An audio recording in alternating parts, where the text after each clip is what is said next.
Assalamualaikum warahmatullahi wabarakatuh. Perkenalkan, nama saya Dindia Fikir Romaisa. Saya dari kelompok 8, kelas C4, Manajemen Pendidikan Islam, Fakultas Tarbiyah dan Ilmu Keguruan, Institut Agama Islam Negeri Jember.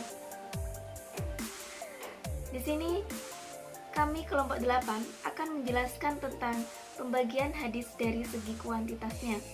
Di sini pembagian hadis dari segi kuantitasnya ada dua, yaitu hadis sahih dan hadis dhaif.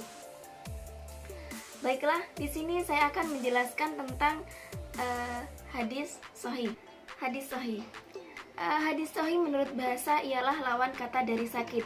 Ini adalah makna hakiki dari jasmani. Sedangkan menurut penggunaannya pada hadis dan maknanya ia adalah makna majazi. Sedangkan menurut istilah hadis sahih adalah suatu hadis yang bersambung mulai dari awal sampai akhir, kemudian disampaikan oleh orang-orang yang adil, oleh orang-orang yang memiliki hafalan yang sempurna, tidak terjadi perselisihan dengan perawi yang dipercaya darinya, kemudian tidak terjadi ilat atau tidak terjadi kecacatan pada hadis tersebut. 5 syarat-syarat hadis tersebut dikatakan hadis sahih, yaitu yang pertama adalah sanad yang bersambung. Para perawi harus mengambil hadis tersebut dari gurunya mulai awal sampai akhir. Yang kedua adalah para perawi yang adil. Seorang perawi harus seorang muslim, balik, berakal, tidak fasik, dan berperangai dengan baik. Yang ketiga adalah dabit yang sempurna. Maksud dari dabit yang sempurna adalah memiliki hafalan yang baik. Yang keempat adalah tidak syuz, yaitu tidak terjadi perselisihan dengan perawi yang lebih sikoh darinya. Yang kelima adalah tidak terjadi ilat. Tidak terjadi ilat, maksud dari ilat di sini tidak terjadi kecacatan. Itu adalah 5 syarat-syarat hadis tersebut bisa dikatakan dengan hadis sahih. Apabila 5 syarat ini ada salah satu yang tidak terpenuhi, maka hadis tersebut tidak bisa dikatakan hadis sahih. Contohnya, Hadatsana Abdullah bin Yusuf qala akhbarana Malik bin Syihab an Muhammad bin Jubair bin Mut'im an abihi qala sami'tu Rasulullah sallallahu alaihi wasallam qara'a fil maghrib bitur, rawahul Bukhari. Telah menceritakan kepada Abdullah bin Yusuf berkata, telah mengabarkan kepada kami Malik ibnu Syihab dari Muhammad bin Jubair bin Mut'ami dari ayahnya. Ia berkata, aku pernah mendengar Rasulullah sallallahu alaihi wasallam membaca surat At-Tur dalam salat maghrib. Hadis riwayat Bukhari. Hadis ini dikatakan hadis sahih karena pertama, para perawi mendengar hadis tersebut bersambung dari gurunya atau langsung dari gurunya. Yang kedua adalah para perawi dalam hadis ini merupakan perawi yang dabit.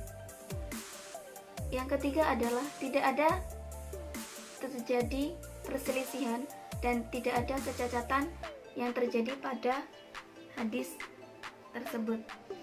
Baiklah, tadi adalah penjelasan tentang hadis sahih, dan yang berikutnya akan dijelaskan oleh teman-teman saya.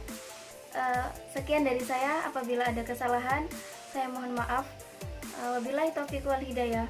Wassalamualaikum warahmatullahi wabarakatuh. Bismillahirrahmanirrahim. Assalamualaikum warahmatullahi ta'ala wabarakatuh. Perkenalkan, nama saya Nur Afla Muzaka. Saya Prodi Manajemen Pendidikan Islam kelas C4, Fakultas Tarbiyah dan Ilmu Keguruan, Institut Agama Islam Negeri Jember. Saya angkatan 2020. Saya akan menjelaskan tentang studi hadis dan hadis tarbawi. Dosen pengampu Bapak Mahrus Zainul Umam MPD. Di sini saya akan menjelaskan tentang karya-karya yang hanya memuat hadis-hadis yang sahih dan tingkatan hadis sahih. Karya-karya yang hanya memuat hadis-hadis yang sahih diantaranya adalah 1. Sahih Bukhari, dan yang nomor 2 Sahih Muslim. Tingkatan hadis sahih. Yang pertama, bila diriwayatkan dengan sanad-sanad dari ashabul asanid, sanad yang paling sahih seperti Malik dari Nafi Umar Ibnu Umar. Dan yang nomor 2, bila disepakati oleh Bukhari dan Muslim, muttafaqun alaih. Dan yang nomor 3, bila diriwayatkan oleh Bukhari saja. Dan yang nomor 4, bila diriwayatkan oleh Muslim saja. Dan yang terakhir nomor 5, bila sesuai syarat keduanya meskipun tidak diriwayatkan oleh keduanya. Baiklah, sekian dan terima kasih. Mohon maaf bila ada kekurangan. Wallahul muwaffiq ila aqwamit thoriq. Wassalamualaikum warahmatullahi taala wabarakatuh. Assalamualaikum warahmatullahi wabarakatuh. Perkenalkan, nama saya Iskarima dari Institut Agama Islam Negeri Jember, Fakultas Tarbiyah dan Ilmu Keguruan, Program Studi Manajemen Pendidikan Islam. Di sini saya akan menjelaskan tentang pengertian hadis dhaif. Hadis dhaif menurut bahasa artinya lawan kata dari kuat. Hadis dhaif dibagi menjadi dua macam. Yang pertama lahiriah dan maknawiyah.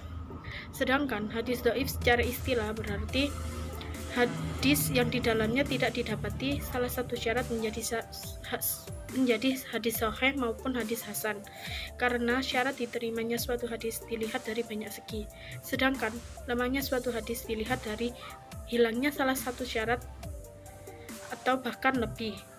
Maka dari itu, atas dasar prinsip ini, hadis dhaif terbagi menjadi beberapa macam. Yang pertama hadis dhaif syadz, yang kedua hadis dhaif mu'allal, yang ketiga hadis dhaif munqati, yang keempat hadis dhaif mu'dal, dan masih banyak lagi macam-macam hadis dhaif. Baik, itu tadi penjelasan dari saya mengenai pengertian hadis dhaif. Mohon maaf apabila ada salah kata ketika saya menjelaskannya. Kurang lebihnya mohon maaf. Terima kasih. Wassalamualaikum warahmatullahi wabarakatuh. Assalamualaikum warahmatullahi wabarakatuh. Perkenalkan, nama saya Rizky Adiansa. Di sini saya akan mempresentasikan tentang tingkatan hadis dhaif. Hadis dhaif itu bertingkat-tingkat keadaannya, berdasarkan pada lemahnya para perawi, antara lain dhaif, jiddan, wahi, dan munkar. Dan seburuk-buruknya tingkatan hadis adalah hadis maudhu, hadis palsu. Contoh, sebuah hadis yang mengatakan barang siapa yang sholat 6 rakaat setelah sholat maghrib dan tidak berbicara sedikit pun di antara sholat tersebut, maka baginya sebanding dengan pahala selama ibadah selama 12 tahun. Diriwayatkan oleh Umar bin Rasyid dari Yahya bin Abdi Katsir, dari Abu Salama, dari Abu Hurairah, Imam Ahmad, dan Yahya bin Ma'in Ad-Darqoni mengatakan bahwa Umar ini adalah dhaif. Imam Ahmad juga berkata, hadisnya tidak bernilai sama sekali. Imam Bukhari berkata, hadisnya munkar dan dhaif, lemah sekali. Ibnu Hibban juga berkata, tidak halal menyebut hadis ini kecuali untuk maksud mencatatnya, karena dia memalsukan hadis atas nama Malik dan Abi Zib, dan selain keduanya dari orang-orang sikoh. Demikian presentasi dari saya. Apabila ada salah kata, kami mohon maaf yang sebesar-besarnya. Wabillahi taufiq wal hidayah. Wassalamualaikum warahmatullahi wabarakatuh.